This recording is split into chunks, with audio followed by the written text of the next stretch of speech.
computador, fazer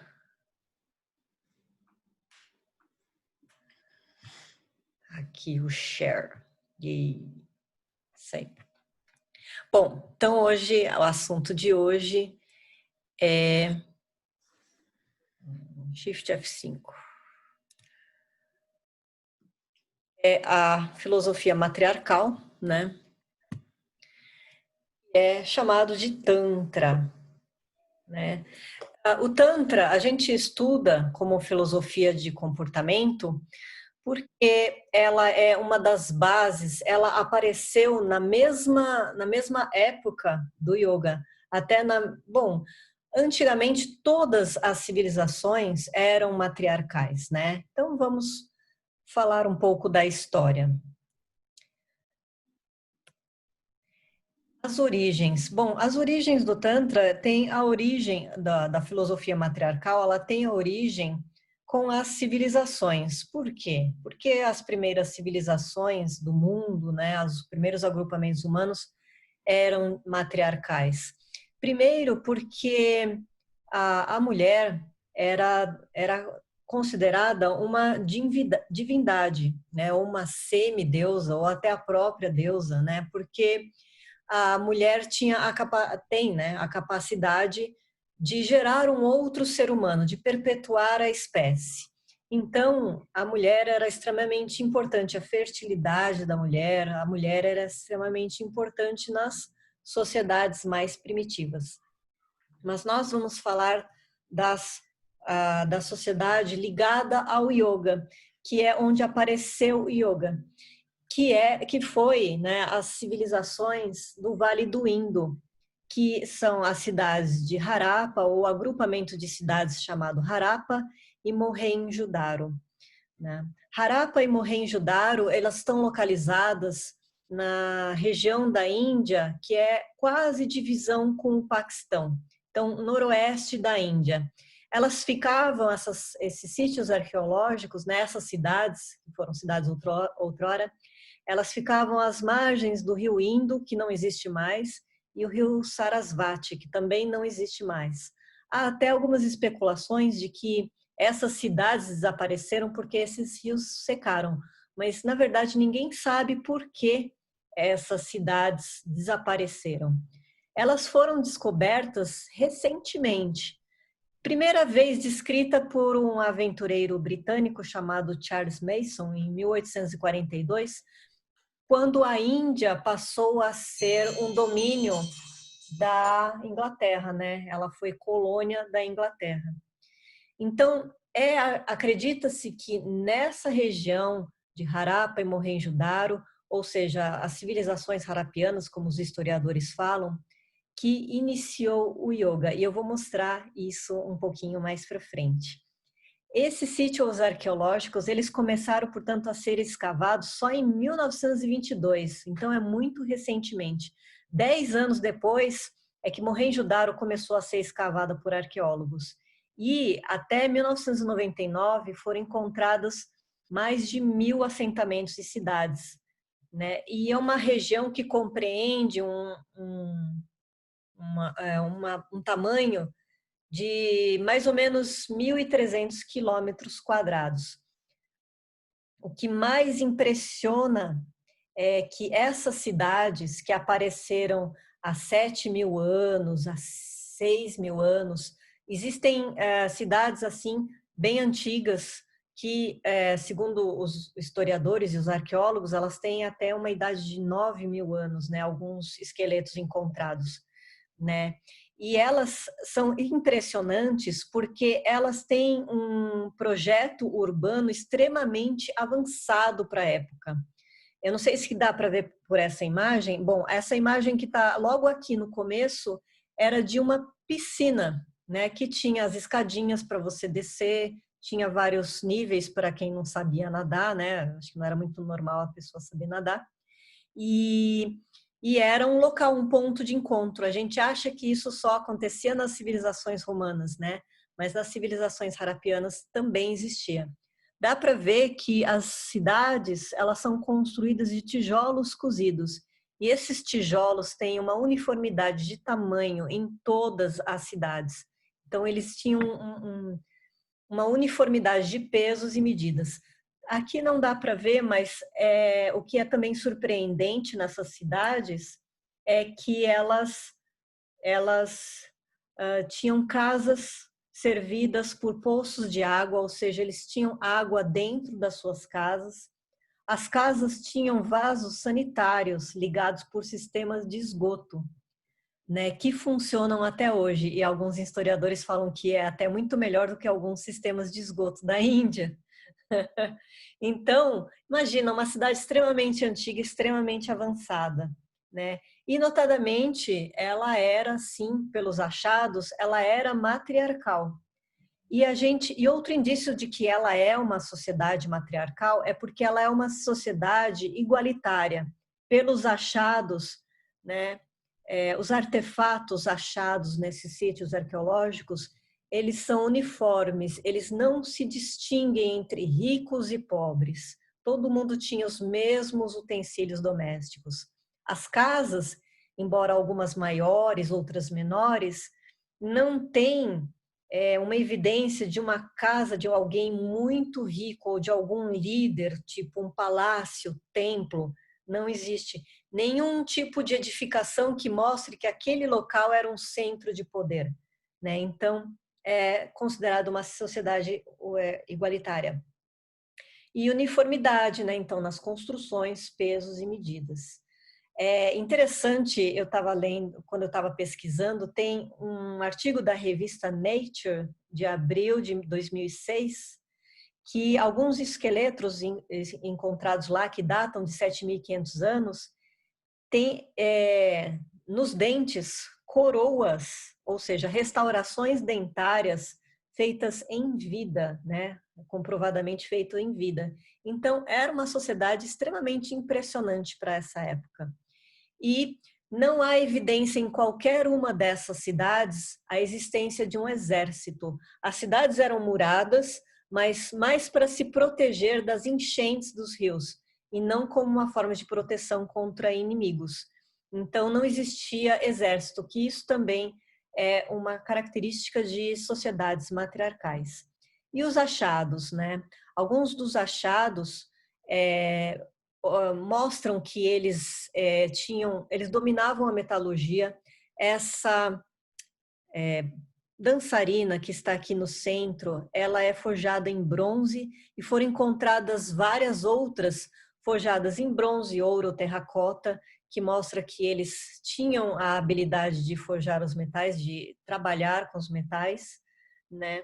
E os brinquedos como esses aqui, né, que estão ao lado, um carrinho de boi, né, e um boizinho de brinquedo com rodinhas, rodas articuladas. Então, percebe-se que na época existia realmente a roda, eles utilizavam a roda articulada. Aliás, alguns das construções encontradas nesses sítios arqueológicos eram alguns eles concluíram que eram silos porque eles tinham docas elevadas para que facilitasse a descarregar e descarregar de carros de bois, né? Então você só estaciona o carro de boi, descarrega ou carrega, né?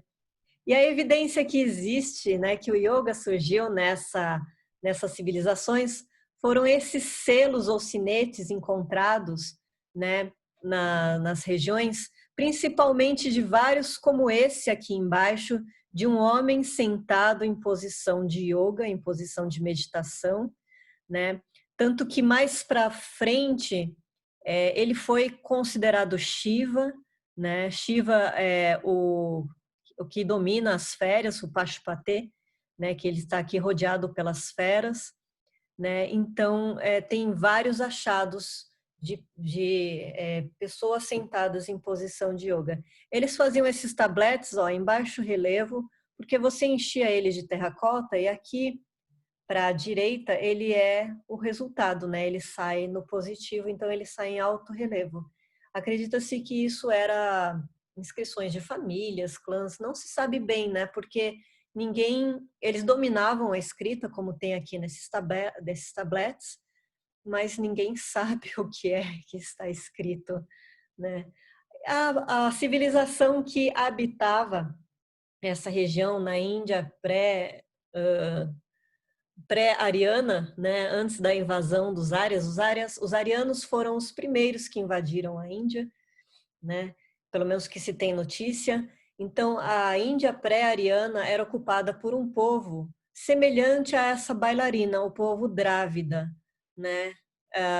Geralmente eles são escuros, né? Eles são escuros e têm os cabelos lisos, né? Isso permanece na etnia dos indianos, né? E foi nessa civilização que surgiu o yoga. E aí nós podemos falar, né, sobre o Tantra, né, sobre que parte do Tantra que apoia o yoga. Na verdade, aqui fazendo uma comparação, né, entre os dois, né, o Tantra é o sistema comportamental que existia nos agrupamentos humanos antigos, né?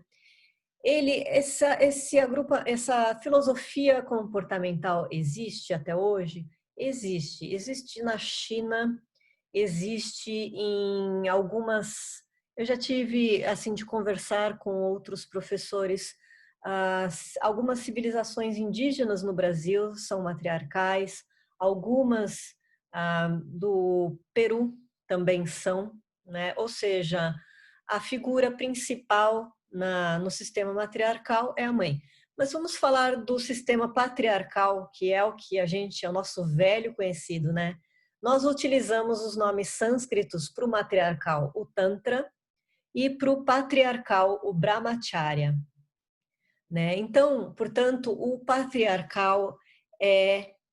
sistema Brahmacharya é patriarcal, antissensorial e repressor. É o nosso velho conhecido. Na sociedade, quem é mais importante é o homem. É ele que vai constituir a família, é o nome dele que vai para a sua descendência. São os chefes religiosos, são os chefes das forças armadas, né? Enfim. Então, os bens vão passando de pai para filho, né? É antissensorial. As sociedades patriarcais, elas são baseadas na guerra, né? Os arianos que invadiram a Índia, eles eram patriarcais. Eles vieram dos caçadores-coletores, que no fim mais para frente viraram pastores. E como o pastor, como uma sociedade baseada no pastoreio, se comporta, né? Então eles eram patriarcais, eles não ficavam em cidades, porque eles tinham que ser itinerantes para que o gado encontrasse o pasto. Então eles estavam sempre andando. Então as famílias viviam nas carroças, então ou se não choupanas muito simples, porque é uma coisa que era provisório, porque eles iam se mudar logo, e sempre habitada pelo pai e pela família dos filhos, né? E como que um pastor enriquece, né, numa sociedade assim?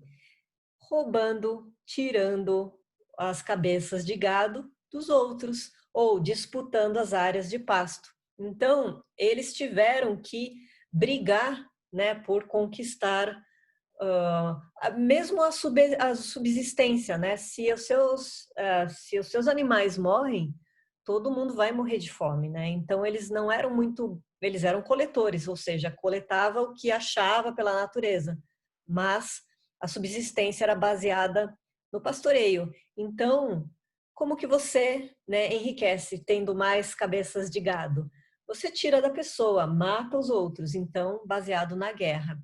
E isso é antissensorial, porque para o guerreiro, ele precisa ser antissensorial. Ele não pode ser sensível a ponto de ter pena, dó de matar alguém, né? Por exemplo, o que um exército faz ao invadir uma cidade?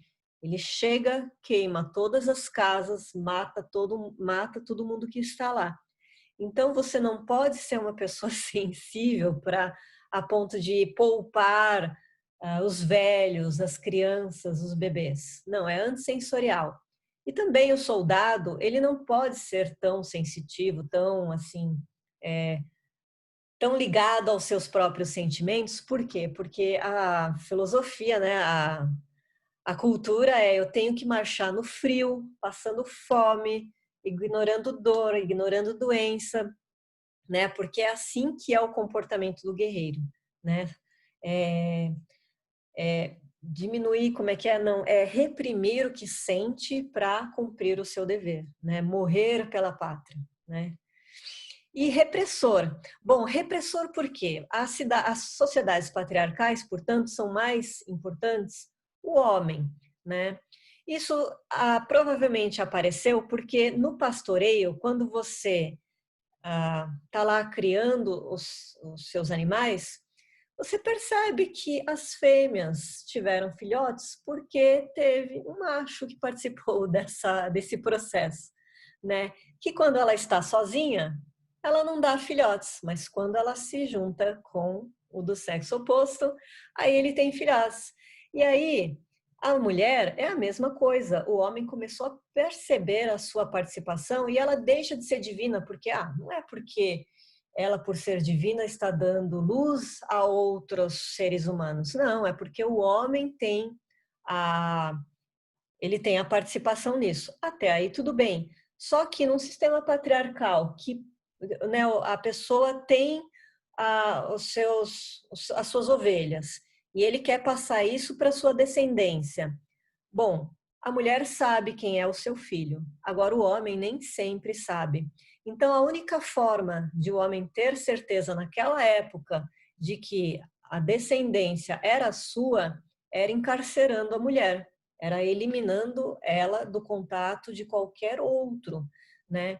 Então, então é repressor. Por quê? Porque para isso, né, para você garantir que a sua descendência seja mesmo sua, você precisa encarcerar a mulher, você precisa tirar a liberdade da mulher para que, né, os frutos que ela gere sejam realmente seus. Por isso é repressor. Já então, comparando com a linha matriarcal é igualitária, como nós observamos nas sociedades, né? Na sociedade matriarcal, ok, a mulher é importante, mas não exclui o homem. O homem exclui a mulher na sociedade patriarcal, né? Ele é o importante, ponto final. No matriarcal, não, todos são importantes. Ok, nas sociedades matriarcais que nós conhecemos hoje, a casa é baseada na casa da mãe e os seus bens, né, da família vão passando de mãe para filha, né? Bom, outra característica é a sensorialidade, né? Isso tem muito a ver com o fato de ser mãe, por exemplo. A mãe é sensorial com seu filho, com seu bebê, né? Ela precisa disso para garantir a sobrevivência do seu filho, né? Então é sensorial. Então é com carinho, se trata as pessoas com carinho, com respeito, com consideração, né? Então, e é desrepressor. Essas sociedades matriarcais, a gente vê muitos sinais de que não havia qualquer tipo. Opa, deixa eu voltar aqui, pulei. Não havia qualquer tipo de repressão, né? Já que a mulher é livre, né? Ela não tem ninguém que precisa reprimi-la para que garanta a sua descendência nem nada. Então, por exemplo, na sociedade matriarcal da China, que eu citei, ok, as famílias moram na casa da mãe. Então, quem mora na casa da mãe são as suas filhas e seus filhos, né? E quando a moça ela já está na idade de ter seus filhos, ela ganha a chave para o seu próprio quarto. Porque no seu próprio quarto, no seu ambiente, ela pode receber quem ela quiser. E quando ela tem nessa de receber, de namorar quem ela quiser, quando ela tem um filho, o filho não é do pai. Na verdade, na sociedade matriarcal, nessa que eu estou dizendo, não existe a figura do pai, porque a figura do pai não é importante, não importa de quem é o pai da criança, né? Porque quem vai cuidar e criar da criança é a família da mãe. Então, quem cuida da criança, mas não tem nenhum homem cuidando da criança? Tem, é o irmão da moça que faz o parte, né, de cuidar também da criança. Então, a, não existe a figura do pai e, portanto, é desrepressor. Não existe qualquer tipo de limitação, porque realmente não precisa, né? Não existe motivo para haver qualquer tipo de repressão.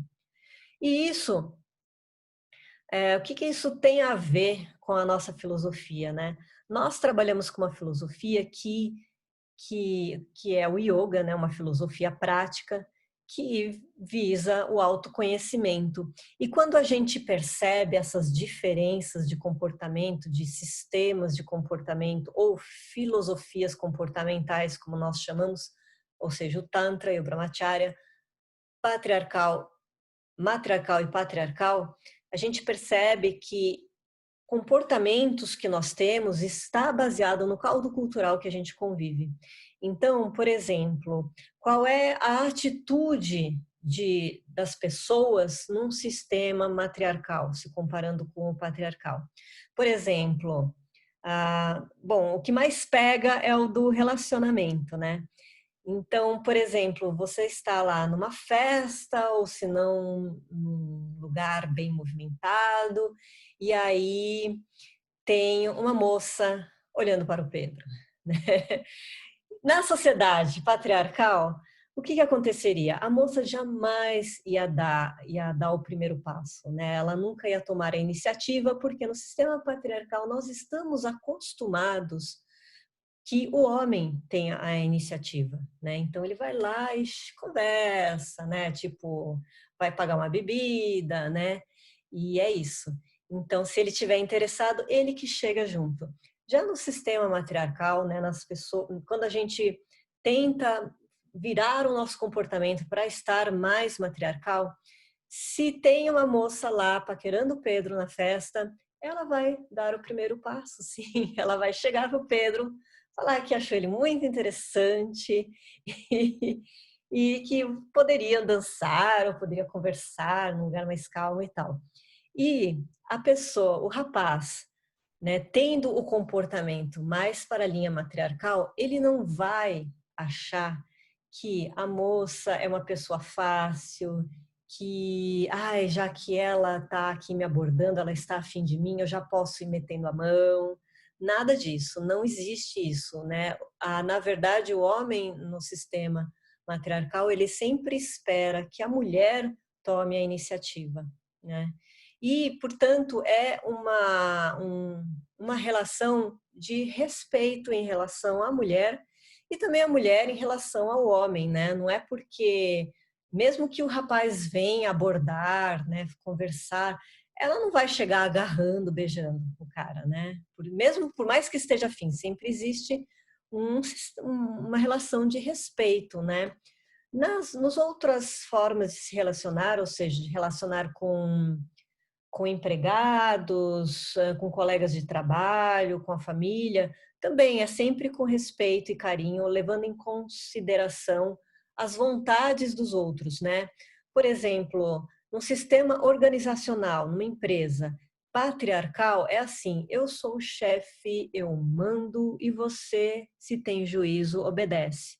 A gente percebe que isso tem modificado nas empresas, que as empresas estão buscando um sistema organizacional horizontal, ou seja, não existe um chefe, existe um grupo de pessoas que são engajadas, né, que estão responsáveis por algum projeto, né? E isso faz com que as pessoas elas contribuam para o trabalho porque elas estão afim, porque elas acreditam e não porque tem alguém mandando, né? Então, no sistema patriarcal, é bem pai e filho. Eu mando e você obedece, cala a boca e obedece, né? Isso tem uma atitude no funcionário, por exemplo, que ele faz exatamente o que o patrão manda. O patrão manda ir em frente, aí ele vai em frente. Só que aí em frente tem uma parede e ele para, né? Então para, tipo, parei. Ah, por que que você não vai em frente? Não, o chefe mandou ir em frente. Aqui tem uma parede. Eu parei, né? Não dá para passar, né? Então a pessoa não faz nada além do que está descrito no seu contrato de trabalho. Já num sistema organizacional horizontal, existe a criatividade. Você vai interagir com outras pessoas que têm ideias incríveis e buscar a melhor solução, como era nas cidades. Porque, poxa vida, essas cidades antigas que não tinham centro de poder, uma sociedade igualitária, e ela era extremamente organizada, eles precisam ter um sistema de se organizar extremamente eficiente, porque eles têm uma uniformidade de avenidas, de casas, de sistema métrico. Então, isso é possível, já foi possível outrora, é possível hoje, e algumas empresas têm mudado, né? E, e nos dois, e no sistema patriarcal que nós vivemos, né, existe realmente algumas outras formas de comportamento e crenças que estão muito inconscientes que fazem com que as pessoas tenham determinadas ações. Por exemplo, existe um modelo de homem, né, que a pessoa precisa seguir, porque se ela não seguir, vai todo mundo já falar, essa pessoa aí não sei não, né? Por exemplo, homem não pode chorar. Homem tem que ignorar seus sentimentos. Homem não cuida da saúde. Homem, não, imagina, não cuida da saúde, não faz exercício, ele só trabalha, porque ele tem que prover o sustento da família, né? Isso é muito repressor. Mesmo que a pessoa não queira, ela tem que obedecer esse padrão, né? E no lado das mulheres também, né? A mulher feminina é a mulher de cabelo comprido, a mulher feminina é a mulher que usa saia, né? Então, mesmo que a pessoa não concorde com isso, ela adota esse sistema de comportamento definido como masculino ou feminino só para você se encaixar, só para você encontrar o marido, só para você, enfim, ser aceito pela sociedade. Opa, oi Lu. Peraí, Oi, tudo bem? tudo bem? Peraí, gente, eu tenho que deixar no mudo, porque senão dá ruim aqui. Bom, nós estamos bem no meio da aula, Lu, então vamos continuando aqui, né? Nós estamos comparando o sistema matriarcal e o patriarcal, né? Enfim, então, como eu estava falando, por exemplo, a, sistemas de comportamento, de crenças, para que a pessoa seja aceita como mulher ou aceita como homem, né? Tem um livro muito antigo que eu li de uma chinesa chamado Wild Swans, eu não lembro o nome da autora. E, por exemplo, é um costume, algum tempo, bom tempo atrás na China, que as mulheres tinham que ter pés pequenos. E aí era costume entre as mulheres, quando a menina chegava, sei lá, aos 9 anos, que aí o pé já fica um pouquinho, quase do tamanho do pé adulto, né? Já começa a ficar um pé um pouco maior. É costume da mãe quebrar o pé da filha, porque quebrando o pé vai fazer com que o pé não cresça tanto, né? E isso é uma coisa, isso é descrito nesse livro Wild Swans, e assim, é um sistema extremamente doloroso. Com certeza não tem anestesia para quebrar o pé da criança, não. E embora as crianças chorem e peçam, pelo amor de Deus, não, acho que não é Deus, mas enfim, que peçam, por favor, não quebre meus pés, está doendo muito, a mãe sempre vira para a filha e fala assim, olha, você vai agradecer mais tarde para mim por eu ter feito isso. Por quê? Porque só as mulheres de pés pequenos conseguem se casar, porque os homens adoram um pé pequenininho, né? Se é pé, tem pé grande, e tanto que ela fala que isso aconteceu com a avó dela, né? A avó dela até se casou 2 vezes, porque ela casou, enviuvou e casou de novo, né? Então, existem padrões de comportamento que as pessoas adotam, que é considerado feminino e masculino, só para você se encaixar no modelo. E nós que trabalhamos com um autoconhecimento, alguns desses sistemas não fazem sentido para nós. Ok, se faz sentido para você ser homem, ignorar seus sentimentos, não cuidar da saúde, eu sou o provedor, né? Eu tenho que me ferrar para ganhar dinheiro, para colocar dinheiro em casa. Ok, né? Se isso encaixa no seu modo de ser e você gosta disso, não tem problema. Mas quando a gente não se encaixa, aí que vem, né? Aí que vem os problemas, porque tudo aquilo que está inconsciente, que a gente não cuida, inflama, né? Então, ah, existem, como é que é? Agências de matrimônio que arrumam casamentos. Por quê? Porque as pessoas acreditam que tem que casar. E tem um outro livro que eu acho muito interessante também, que não fala de matriarcalismo nem de patriarcalismo, mas fala do comportamento de homens e mulheres, que é um livro de uma psicóloga, Regina. Nossa, agora eu não lembro, eu tenho que olhar aqui no meu Kindle. Bom, o livro se chama A Cama na Varanda. Regina Navarro, eu acho que é o nome da autora, é uma psicóloga. E ela fala mesmo que muitas vezes as pessoas, as mulheres principalmente, elas, elas não dão tanta, não vou falar que são todas, tá? Mas existe um bom número de mulheres que não dão tanta atenção à sua carreira profissional se ela não for casada, ou seja, coloca mais esforço, no esforço em casar do que, por exemplo, progredir profissionalmente, né? É Regina Navarro mesmo, o nome dela, né? E ela vai muito mais longe, né? Porque pelos modelos femininos e masculinos, né? O certo é, né, o mocinho ficar com mocinha e vice-versa, né? E ela fala que isso está ligado às crenças, né? As crenças que a sociedade tem até hoje. Que, na verdade, se você realmente levar em consideração o que você sente, nem todo mundo vai gostar sempre do sexo oposto, né? Ela até projeta uma sociedade no futuro em que as pessoas vão se unir de uma forma muito parecida com o que hoje é o casamento, por afinidade e não porque é um homem ou porque é uma mulher, né? Por afinidade, né? E eu acho que isso é um movimento que está mais ou menos começando, né? E isso é um movimento, portanto, sensorial, desrepressor, né?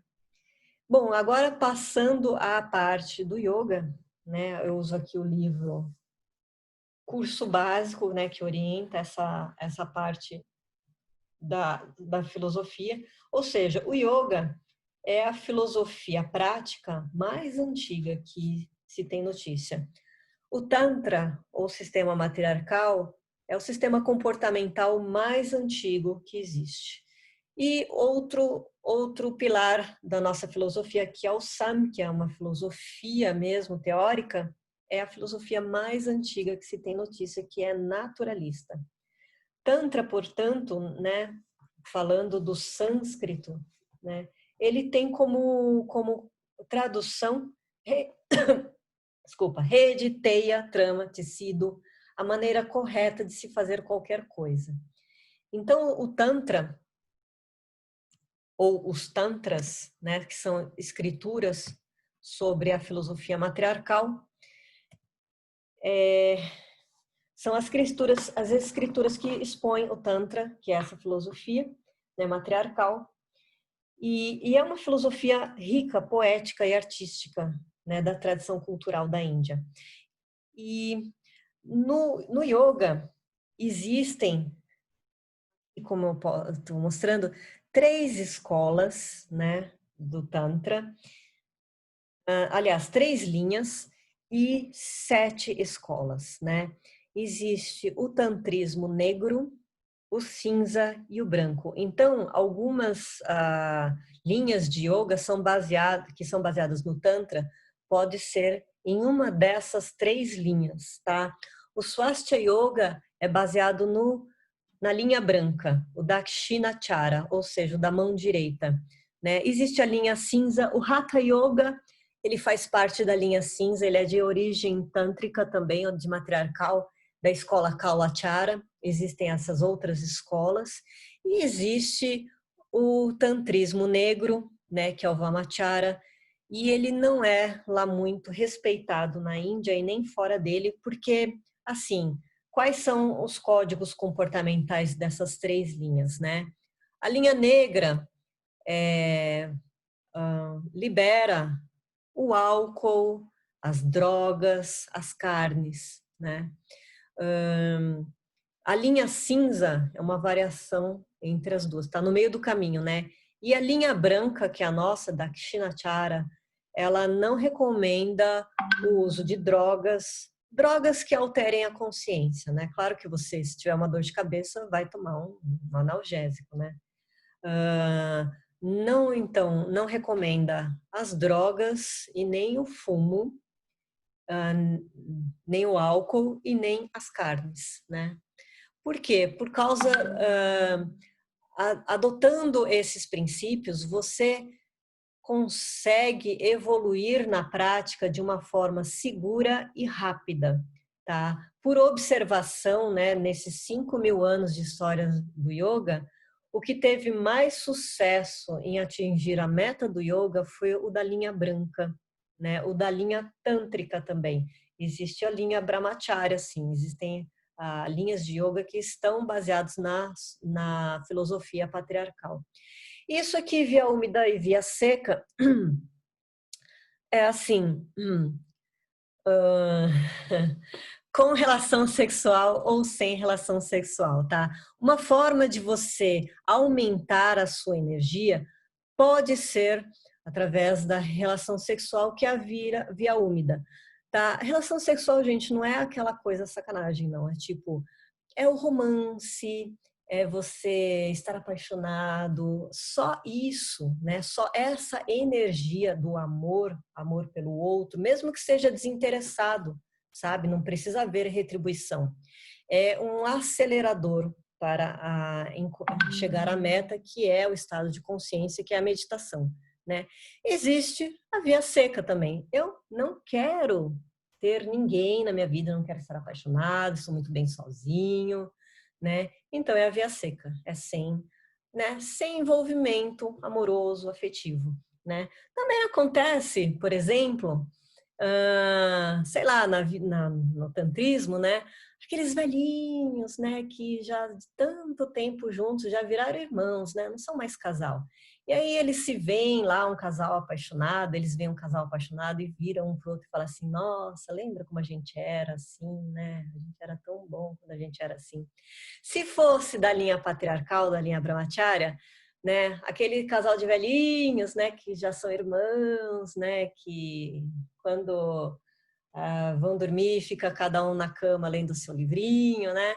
Quando vê um casal lá muito apaixonado, abraçado, se beijando, né? O que eles vão falar? Nossa, que pouca vergonha! Ai, mas esse pessoal, né? Então, percebe a diferença sutil que existe entre os dois, né? Então, é uma linha comportamental, portanto, não repressora, né? Quando existe a repressão, a pessoa vê realmente o envolvimento afetivo, sexual, com uma coisa ligada ao pecado, feio, que tem que ser escondido, ou vai agredir aquele casal de homossexuais, né? Porque só porque são homossexuais, então é repressor, né? Já na linha tântrica, cada um é dono de si, cada um vive como quiser, né? E essa é a nossa linha, né? A gente sempre fala que respeita a liberdade de cada um. Cada um pode viver do jeito que quiser. E isso é baseado na nossa didática. É você, aluno, que define o quanto e como você quer evoluir. O que o professor faz? Né? Você escolhe o seu professor para que ele te oriente nesse caminho, né? Só ele nunca vai te impor nada, ele nunca vai te criticar por nada. Eu tinha um aluno lá em Santana que falou assim: puxa, Pro, eu voltei a comer carne, né? E eu brinquei com ele, falei assim: nossa, você vai queimar no fogo do inferno. Não, eu não vou. Eu não vou. É que ele já tinha virado vegetariano para ter, né, melhor resultado na prática, mas aí ele resolveu voltar a comer carne. Eu não vou repreendê-lo por causa disso, né? Cada um sabe de si. Se ele quiser voltar, aí eu oriento de novo, né? Sempre desrepressor, né? Então essa é a nossa linha até de ensino, sabe? Cada um vai até onde quiser e isso e tem o apoio um do outro. Outra diferença do Tantra para o Brahmacharya, né, da matriarcal para o patriarcal, é que no matriarcal existe uma rede de apoio, né? Você nunca está sozinho, sempre existe alguém para te apoiar, né? Então, né, na sociedade onde vive a mãe e a família, todos estão se apoiando um ao outro. E a forma de evoluir no Tantra é sempre baseado na outra pessoa, principalmente naquele que é bem diferente de você, porque você vai, né, ter que se questionar, né, sempre respeitando a forma de ser do outro, né? Na linha patriarcal Brahmacharya, você está sempre criticando a pessoa por ela ser diferente de você, né? Porque tem que ser desse jeito, porque se não for desse jeito, você está errado, né? Se não for desse jeito, é pecado. E isso leva ao isolamento entre as pessoas. As pessoas sempre se sentem sozinhas, sempre sentem que não tem uma rede de apoio, né? E isso a gente vê agora nessa pandemia, né? Que as pessoas se sentem muito mal em estar em casa, em suas casas, porque elas se sentem sozinhas ou porque elas acreditam que não tenham a rede de apoio, ou realmente elas não têm, é cada um por si, né? Numa empresa de linha patriarcal, é tipo assim, eu garanto o meu e vou puxar o tapete de quem for para evoluir, para subir na minha carreira. Numa empresa que tem uma linha mais matriarcal, que existe algumas assim, é rede de apoio. Nós vamos te ajudar, nós vamos para aquele lado, é? Sim? Ah, então tá, quem quiser vai junto. É isso, então é uma rede de apoio. Essa também é uma diferença bem grande, né? Bom, então, entre as correntes do Tantra, a que é aceita por nós é a Dakshinachara. Dakshinachara Tântrica Nirishwara Samkhya Yoga. Essas é as raízes do nosso yoga, né? Tantra Yoga e Tantra é a mesma coisa? Não, né? Existe o Tantra Yoga, mas não é o yoga que nós praticamos. O nosso é o Swastika Yoga. Não conheço o Tantra Yoga, gente. É, mas o Tantra Yoga é baseado na filosofia tântrica, ou seja, matriarcal. Tá? Bom, é isso. Dúvidas? Perguntas? Deixa eu abrir os microfones, né? Porque sem isso não tem como.